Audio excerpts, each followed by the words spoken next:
La famille Taylor, une famille comme les autres.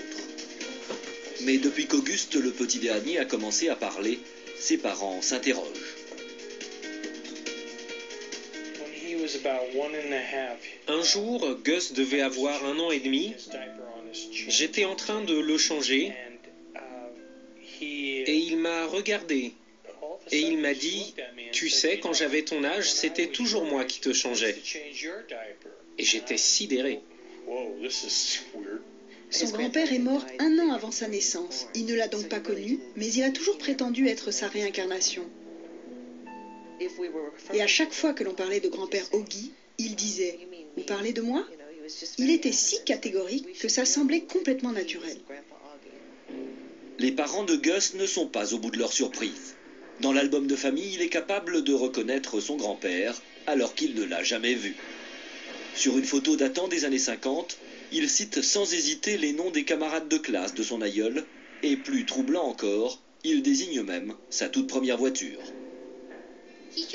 Quand mon père m'a montré cette photo, je lui ai tout de suite dit que c'était ma première voiture. Et là, il était effrayé, car c'était bien l'ancienne voiture de mon grand-père. Gus serait-il la réincarnation de son grand-père? Et puis un jour, il m'a dit « Maman, tu sais, une fois que l'on meurt, on renaît. Et c'est pour ça que je suis à nouveau un enfant. » Il semblait vraiment ravi de me dire cela. Les propos du petit garçon semblent défier les lois du rationnel. Pourtant, à l'université de l'État de Virginie, un éminent psychiatre consacre tout son temps à l'étude de ces enfants qui se souviendraient de leur vie antérieure. En 40 ans, on en aurait même répertorié plus de 2500. On observe ce genre de cas partout dans le monde et dans des familles qui ne croient pas forcément à la réincarnation. Mais le cas du jeune Gus qui dit être la réincarnation de son grand-père est particulièrement intéressant. Pour le professeur Tucker, il n'y a pas l'ombre d'un doute. Les propos de Gus ne sont ni des mensonges, ni le fruit d'une imagination délirante. Un jour, je discutais avec Gus et nous avons parlé de son grand-père. Je lui ai demandé s'il avait des frères et des sœurs lorsqu'il était grand-père Augie. Et il m'a répondu qu'il avait une sœur, mais qu'elle était morte, assassinée et noyée. Je suis resté sans voix. J'étais abasourdi. Je me demandais comment il pouvait savoir une chose pareille. C'est à ce moment-là que j'ai réalisé qu'il disait la vérité. Parce que le meurtre de ma tante a toujours été un sujet tabou dans la famille. Personne n'en a jamais parlé et même ma femme n'était pas au courant. Mais alors comment Gus aurait-il pu connaître cette tragédie ignorée de tous s'il n'avait pas vraiment vécu à cette époque? Troublante coïncidence ou réel phénomène de réincarnation? Les âmes ne sont rien d'autre que les esprits avec qui communique la majorité de nos médiums. Avant de venir s'incarner sur Terre, l'âme ou l'esprit est une entité plus ou moins intelligente qui peuple le monde invisible et qui revêt temporairement une enveloppe charnelle pour se purifier de sa dette karmique afin d'évoluer en atteignant la perfection. Bien que le mal se soit répandu sur notre planète, précisons tout de même que Dieu n'avait pas créé les âmes mauvaises, il les avait créées simples et ignorantes, c'est-à-dire ayant autant d'aptitude pour le bien que pour le mal. Les âmes qui deviennent mauvaises le deviennent par leur propre volonté. Bien entendu, le diable les y aide dans le développement de cette imperfection, en leur inspirant tous les mauvais penchants qui freineront leur évolution. Dieu avait créé les âmes simples et ignorantes en leur imposant l'incarnation dans le but de les faire arriver à la perfection. Pour toutes les âmes qui ont suivi le chemin du mal, beaucoup de ces réincarnations deviendront des expiations destinées à les épurer de la dette karmique qu'ils avaient contractée lors de leur vie antérieure. Toutes les âmes tendraient ainsi à la perfection et Dieu leur en fournirait les moyens par les épreuves de la vie corporelle, dite de l'incarnation. Mais dans sa justice, il leur réserve d'accomplir dans de nouvelles existences ce qu'ils n'ont pas pu faire ou achever dans une première épreuve. Vous prenez l'exemple du karma familial. Comme vous venez de le voir dans la vidéo, vous avez un jeune enfant qui prétend avoir été l'incarnation du grand-père de la famille. Quelquefois, certaines âmes reviennent s'incarner dans une famille où elles retrouvent des âmes qu'elles avaient connues auparavant. Par exemple, l'âme du vieux grand-père que tout le monde rejetait de son vivant sur Terre peut très bien revenir s'incarner dans le corps du dernier nouveau-né dans la famille, par exemple celui de ses petits-enfants. Et là, il retrouva l'amitié aimante qu'il avait perdue quelques années avant de quitter ce bas monde.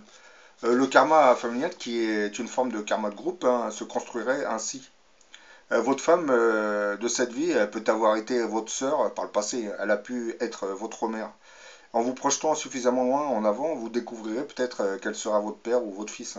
Une série de cycles d'incarnation survient dans toute relation familiale, hein, dans lesquels chacun d'incarnation en incarnation change de rôle dans la famille. Dans ces cycles, chacun naîtra avec des rapports familiaux différents, de sorte que toutes les âmes du karma de groupe familial s'équilibreront. Ainsi, dans une incarnation, vous pouvez voir le monde en tant qu'épouse d'une âme donnée.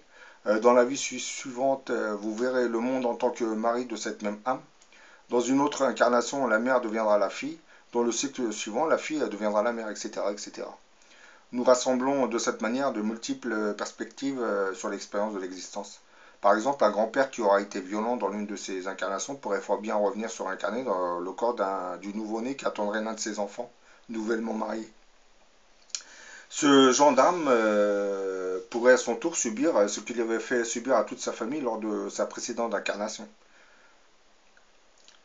Comme vous l'avez vu dans la vidéo, dans certaines occasions, l'âme peut se souvenir de sa vie antérieure, surtout dans le cas de certains enfants. En règle générale, on ne se souvient plus de sa précédente incarnation, hein. Seul le subconscient, qui est la boîte noire de toutes les âmes, en garderait une mémoire qu'il ferait ressurgir de temps à autre. Et cette résurgence de la mémoire subconsciente expliquerait bien des choses.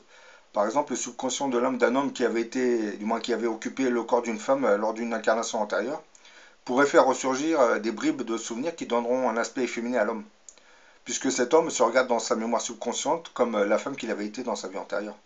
Ce phénomène expliquerait entre autres l'homosexualité de certaines personnes. Des hommes qui auraient occupé le corps d'une femme dans l'une de leurs vies antérieures seraient attirés par les hommes dans cette nouvelle incarnation. Et les femmes qui avaient occupé le corps d'un homme dans leur vie antérieure seraient-elles attirées par des femmes dans cette incarnation. Mais toutes les âmes ne développent pas ces mauvais penchants, hein. Les religions essaient tant bien que mal de corriger les mauvais penchants développés par la résurgence de la mémoire du subconscient. Mais le diable finit par exploiter cette mémoire subconsciente des âmes pour accentuer la perversion sexuelle chez l'individu. Bien entendu, la mémoire subconsciente n'est pas la seule responsable de ce déferlement pornographique dans nos sociétés, hein. Tout comme l'autre, nous ne pouvons que mettre en garde à toutes nos sociétés qui commencent à suivre l'exemple dépravé qui s'était développé dans les cités de Sodome et Gomorrhe, hein, dont la Bible nous explique qu'elles furent détruites en quelques heures par un déluge de météorites enflammés qui s'abattèrent sur les dites cités.